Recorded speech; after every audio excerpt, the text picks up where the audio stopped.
Hello, folks. Welcome back to the Charles in Charge Cowboys Sports Report. It is August 1st, about 8:45 p.m. Central Time, my time. Um, Topic of this video is the walls are closing in on Stephen Jones and his kung fu grip on the $23 million in cap space that we have. We are the third most cap space of any team in the NFL. Today, James Washington goes down. Diagnosis, fractured foot. I believe week 1 last season, Tank Lawrence broke his foot in the first week, and we didn't see him again until, December, I think?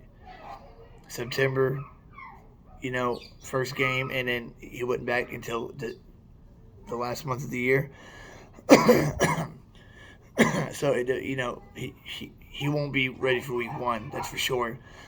And with an already thin receiving core, having James Washington out and Michael Gallup, who won't be ready for week 1.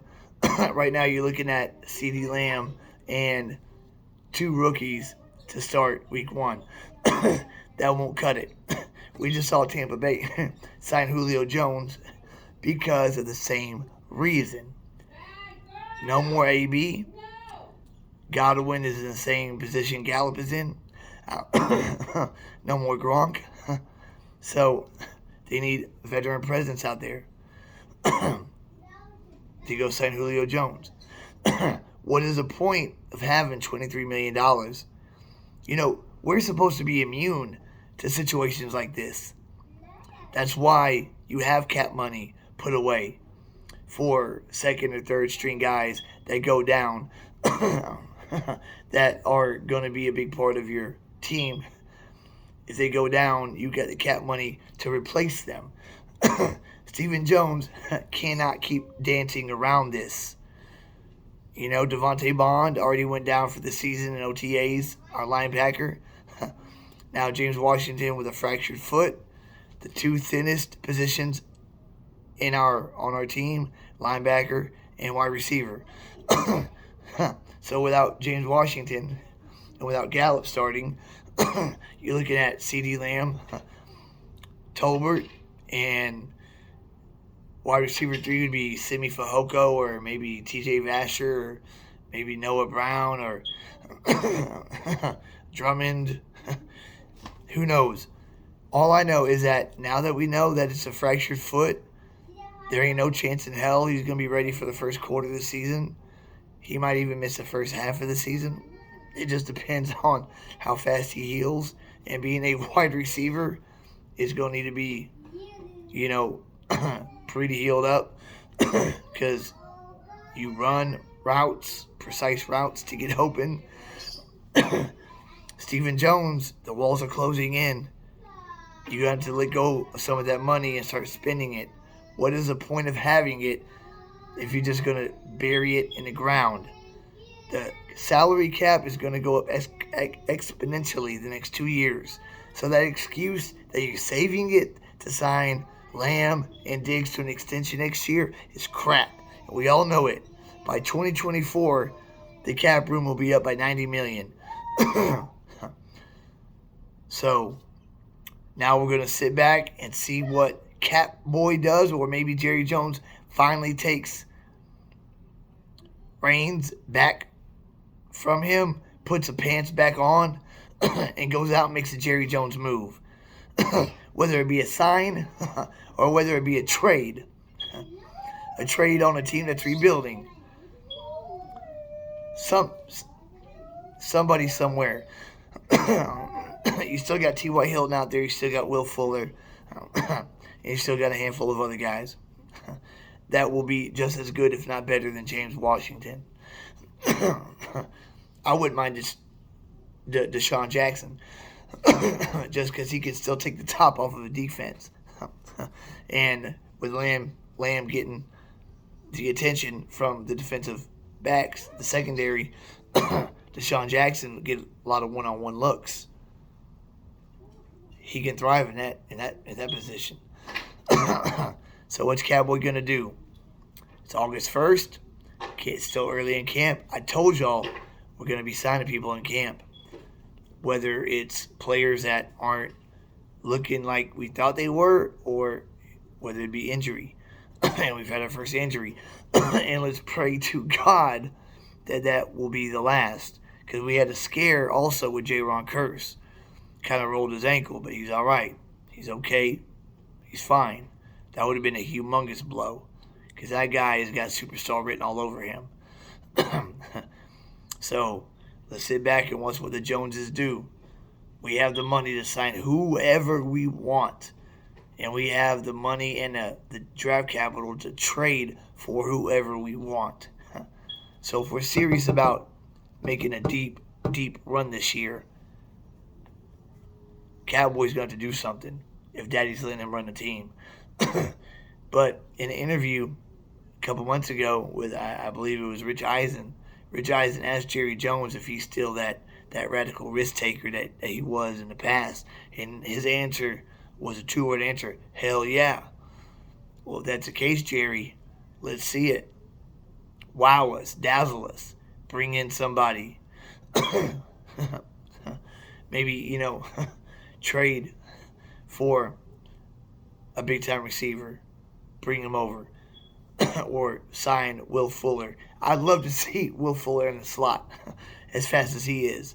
I know he has injury history, but basically what we're trying to do is bridge a veteran receiver until Gallup gets back.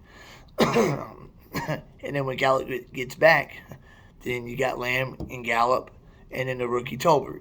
That's fine. That's good.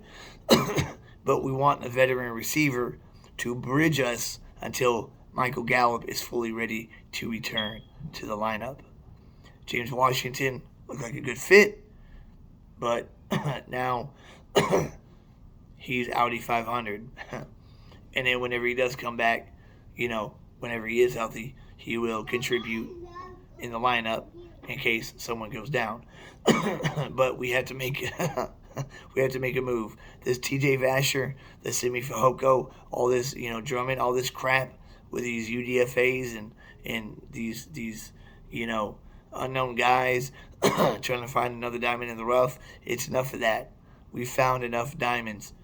There aren't any more right now at this moment in time. The future is now. So tonight, tomorrow, call in a couple guys for a cup of coffee. Figure out which one is the best fit for your scheme. Collab with Kellen and Mike and put the ink to the paper and open up that damn checkbook. It's time to get serious about this. And Catboy is pissing me off. If we go through training camp and he does not sign a receiver, I don't know what to say. The only thing I can say is that he does not know how to run a team, and that he is an idiot. An idiot. I mean, how the hell would you not sign somebody after your only other veteran receiver goes down? Lamb is the only guy with experience now. So we'll see what happens, guys. Keep your fingers crossed and pray that Catboy grows some cojones and opens up that checkbook and brings in somebody that's going to make a difference on that wide receiver core. I believe the run game will be good, but if they're not afraid of the pass game, the run game won't be that effective either because they'll stack the box every play, just like in 2018. But in 2018, you had prime Zeke and you had a younger Ty Smith, a younger Zach Martin. Lyle Collins was playing good at the time. So we got to be scary with the skill position players also for that run game to be effective. So we'll see who we get. I'm pretty confident we will sign somebody because I do not believe Stephen Jones is that ignorant and stupid that he'll go through training camp and not sign anybody to replace James Washington. So I'm excited to see who we'll get. Let's be positive. Who we're going to get?